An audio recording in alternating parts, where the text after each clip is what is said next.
Ritika Sharma and Pooja Verma, two young women from a quiet Indian town who defied tradition and secretly married each other.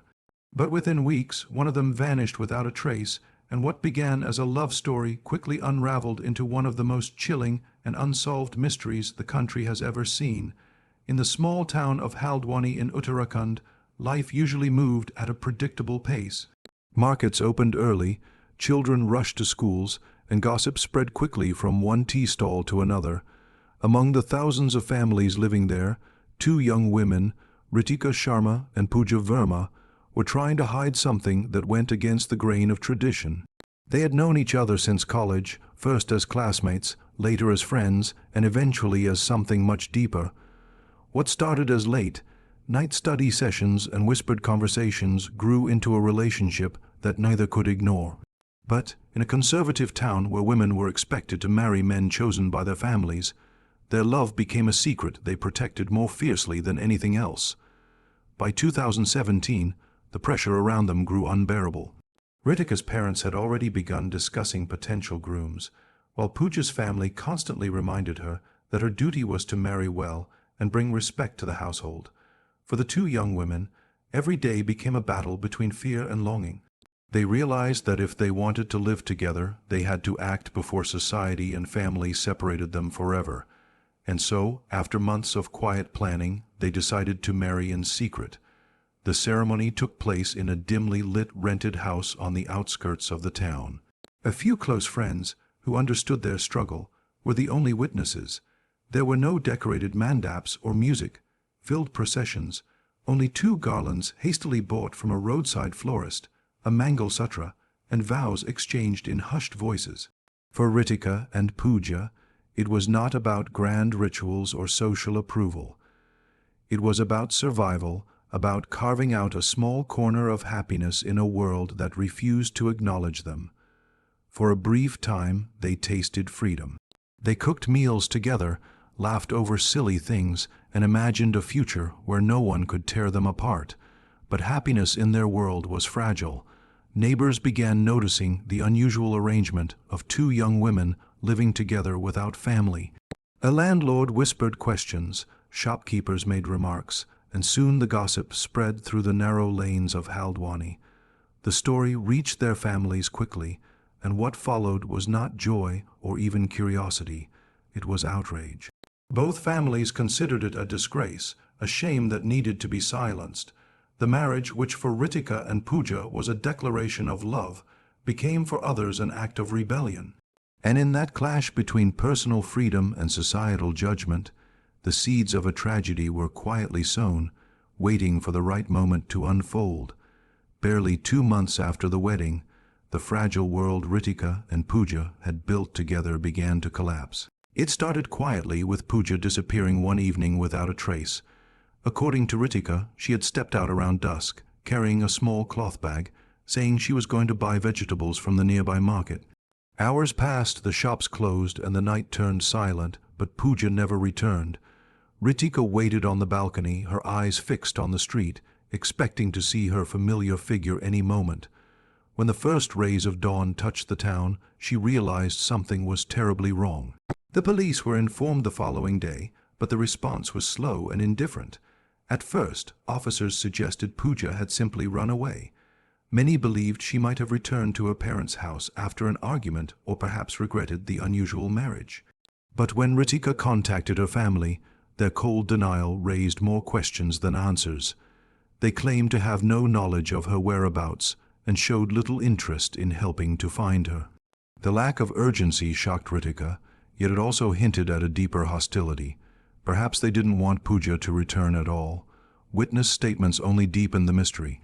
A neighbor swore they had seen Pooja hurrying toward the bus stand that evening, walking fast as though she was being followed or trying to escape. Others claimed they noticed her carrying nothing but a small bag, as if she planned to leave quickly without packing essentials. CCTV cameras near the market captured a blurry image of someone resembling her, but the footage was too grainy to confirm. No clear proof emerged. Days later, police found the same cloth bag near a deserted stretch of road outside the town. Inside were only a few coins, a half-empty water bottle, and her Aadhaar photocopy. Strangely, her phone was missing. The discovery raised disturbing possibilities. Had she been forced to abandon the bag, or had someone deliberately left it there to mislead investigators? As days turned into weeks, no new leads appeared. Posters were pasted across bus stands, her photo was circulated in nearby districts, but no one came forward with credible information. Each passing day left Ritika more isolated, under a cloud of suspicion she could not shake. To outsiders, it was easy to assume she knew more than she admitted. For Ritika, it was a nightmare without answers. The person she had built her life around had vanished into thin air, leaving behind only silence and shadows. The investigation into Pooja's disappearance quickly turned from a routine missing persons report into something more unsettling. When officers entered the small rented home she shared with Ritika, they immediately sensed unease. The house was unusually tidy, almost staged, but details began to stand out. A cooking pot left untouched on the stove, clothes missing from the wardrobe, and a faint smell of burnt fabric near the backyard all suggested something had happened there that night. Ritika insisted she had nothing to hide, but every corner of the house told a different story. Detectives soon uncovered that not everything in the marriage was as harmonious as it seemed.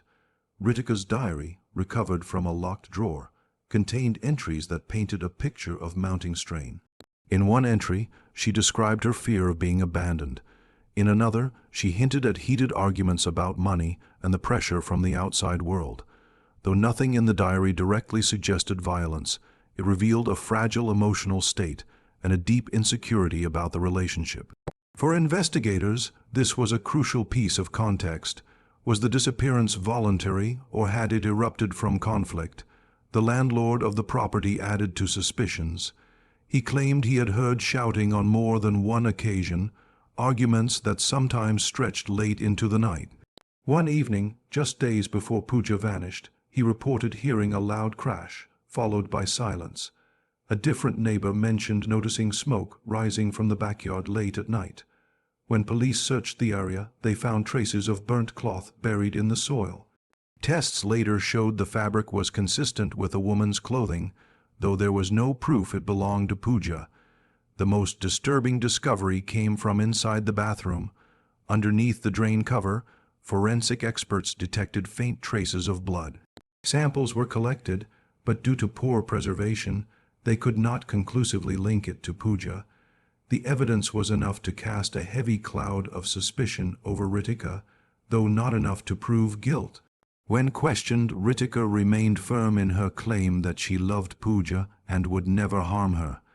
She argued that all signs pointed to Pooja choosing to leave, yet the circumstantial evidence told another story. Each new detail hinted at secrets buried beneath the surface, pulling the investigation away from the theory of a voluntary disappearance and closer to the possibility of something much darker lurking behind closed doors. Just as suspicion reached its peak and investigators began quietly preparing a case against Ritika, the story twisted in a direction no one expected.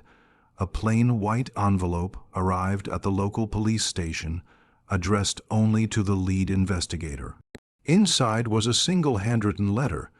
It claimed that Pooja was alive, living in Delhi under a new name, and had left of her own free will.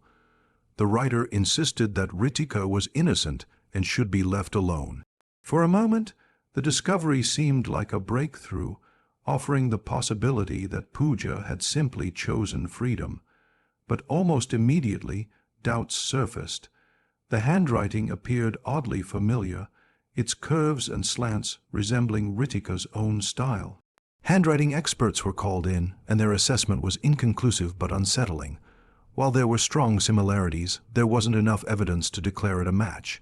If the letter was written by Ritika, it could mean a deliberate attempt to mislead the investigation.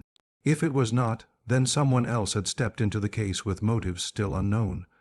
Investigators followed the trail to Delhi, checking hostels, women's shelters, and workplaces where someone under a new identity might have blended in. Nothing surfaced, no sightings, no official records, no indication that Pooja was there.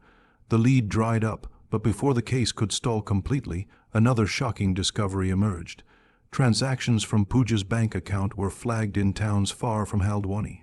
Small amounts of money had been withdrawn through ATM on 3 different occasions. Each withdrawal was captured on CCTV, but the footage was frustratingly unclear. The person's face was always obscured, either by shadows or by the camera angle.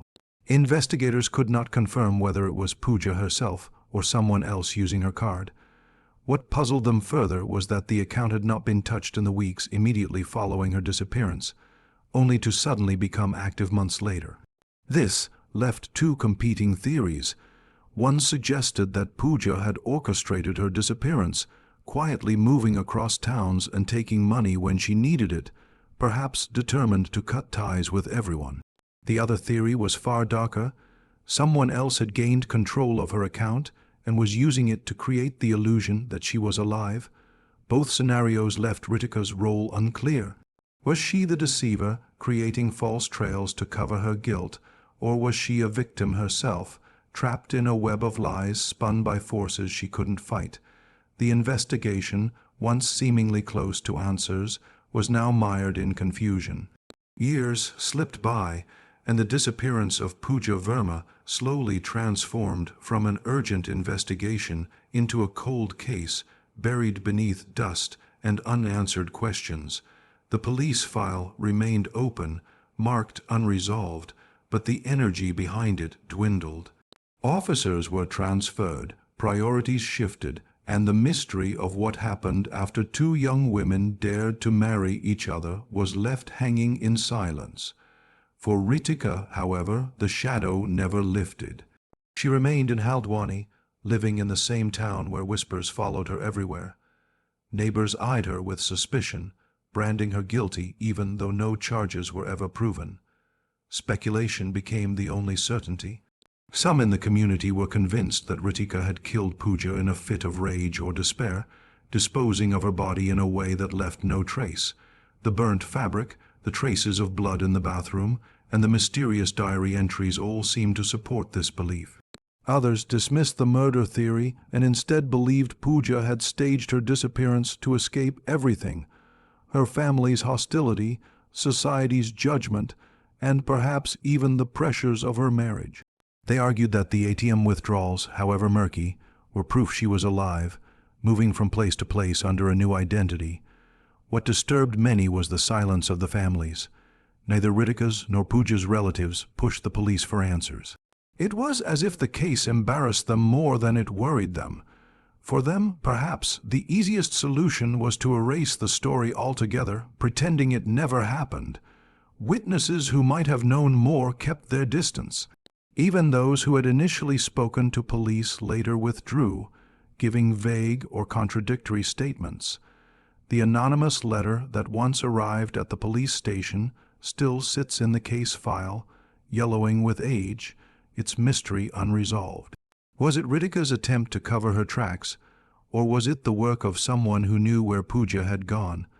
The handwriting analysis was never conclusive, and no one ever stepped forward to claim responsibility.